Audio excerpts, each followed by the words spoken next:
Hey, what's up, y'all? It's popping in Steve. About to react to this vid by Spill Sessions titled Coachella is Messy. Low ticket sales plus drama.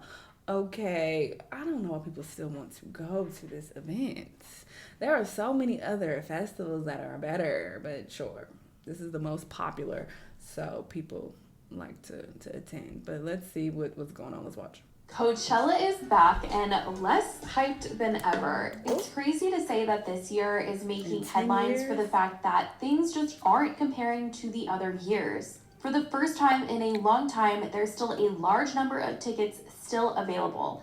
It took nearly a month for weekend 1 to finally sell out, which is way longer than usual, and weekend 2 tickets are still being sold at the first tier pricing. This year's headliners are Lana Del Rey, Tyler the Creator, and Doja Cat. Tons of people criticized this year's lineup, feeling like it was just whatever. I personally love Lana and have been wanting to see her again. Tyler the Creator is one of my favorites. I tried to listen to her album. I could not get through the first few songs. I listened to like a couple and I was like, I gotta go.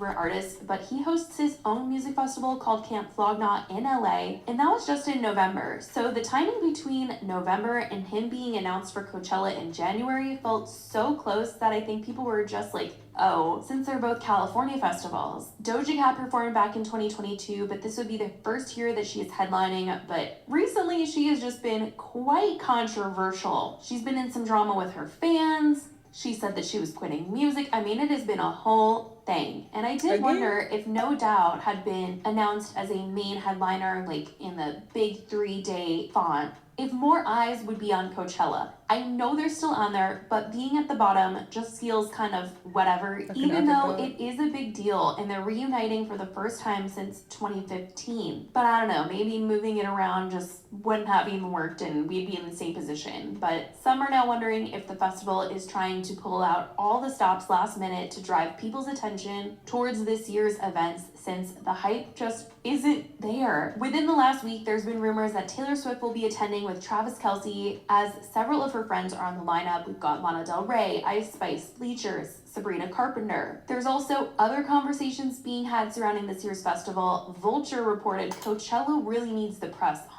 accusing them of having artists kind of drum up some drama in order to get them. Justin, you ain't shit. The person who wrote this article. A little over a week before your richest friends and the most annoying influencers take over the California desert.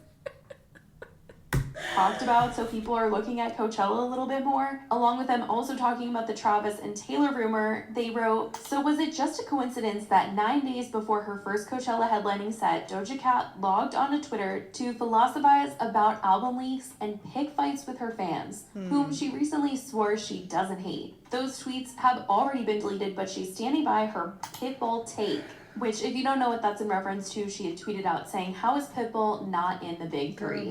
Which they were bringing up because this was the only tweet that she had basically not deleted. Vulture continued, and that all came after fellow headliner Tyler the Creator's own defensive moment last week when he took a break from promoting his Louis Vuitton collection and responded to a fan who asked if he'd be performing that old set of music from his 2021 album Call Me If You Get Lost when he headlined. I sure am. Most artists with 7 albums worth of music usually perform songs that they already put out. LOL, Tyler wrote in another now deleted tweet just days after Tyler found himself trending yet again as the center of a storyline on Jared Carmichael reality show involving his friend Carmichael admitting a crush on him. And so Vulture was overall just wondering if all of this was happening and being talked about because they're on a mission to hype up this year's Coachella. Now, I know people hate on Coachella, and there's certainly aspects of it that get crazy and at times that have been extremely disappointing to music lovers, but yet it's an extremely hyped festival, and Coachella's faced tons of backlash over the years for being just that, way too hyped. I mean, there's tons of videos where influencers go and they're like, it actually sucks, like it's not like the pictures, and yes, it definitely can be overhyped. It's not like the pictures! It's one of those things where it is what you make of it. Now, if the festival wasn't so close by for me, I wouldn't consider going, but the convenience makes it easier and more worth it for me to go as many times as I have been. I've gone just very open-minded about everything, and it's the way to do this. This is the last festival I would ever go to, even to see Beyonce. I just don't want to fucking do it.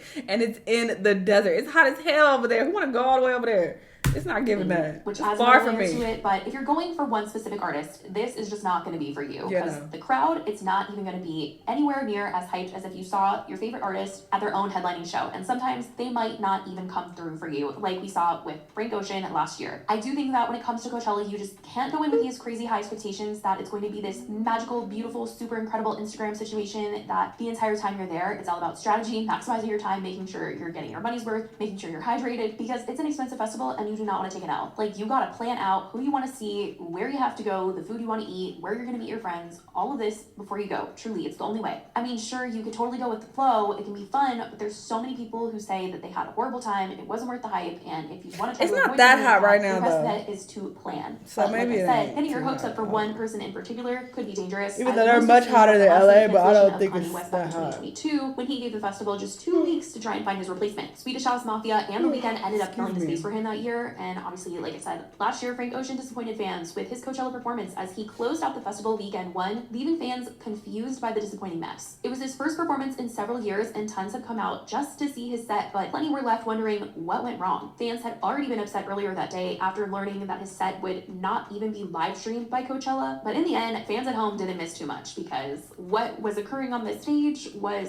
very questionable. Frank was an hour late. Girl, we don't care about that. We've been talking about that last year. The sources confirmed that an elaborate stage production involving an ice rink. Is she talking about Frank Ocean? Frank decided girl, what's happening this year? To just try and go and see one person. There's also just been times like Billie Eilish's first Coachella performance where the stage was having issues and she couldn't there's drama over the years. Go on in time, and her set was cut short as a result, which led to disappointment from fans, and also she was super frustrated by this inconvenience. And this is something that happens quite often, along with audio issues that do also occur, which Bad Bunny experienced last year when he brought out Post Malone as a surprise guest, and it seemed that they couldn't really hear each other, making it sort of awkward to watch them coordinate the song and figure out how to go about this. Then there's the whole conversation about this being the festival of the influencers, where people are really just there to get an Instagram picture and that's it. And I do think that this is very much a festival where people do want all the photos and that it is very influencer heavy and people do just want to say that they went to Coachella. And I don't think it's necessarily a bad thing. I mean, it is why I said if you are a super fan, don't be surprised when you're seeing your favorite and people around you don't even know who you're seeing or don't know the words to the songs. The crowd just isn't going to be as hyped for this reason because not everyone is going solely for music purposes. But I will say that there's just so much going on at this festival. It really isn't just the music that is happening here. There's also pop-up exhibits, there's art pieces, brand experience, foodie experiences. Truly, there's so much more that's going on than just the performances, which makes it very overwhelming. The festival is also drawing tons of attention online as it's going down since it's become this part of pop culture, from fashion conversations to the drama that it's starting and the celeb sightings. 2 years ago, people were pointing out how the fashion at Coachella was kind of varying between celebrities and influencers in the way that influencers would dress up and celebrities were starting to go more casual to the festival. Some wondered if the festival had maybe lost its fashion show touch and if things were chilling out. I'm noticing that this is how influencers dress for Coachella. Lots of time and effort put into these looks. Like my outfit today took hours to put together. Lots of care and attention to detail to make sure it's perfect. And this is how the A-listers show up. Look at Kylie and Haley.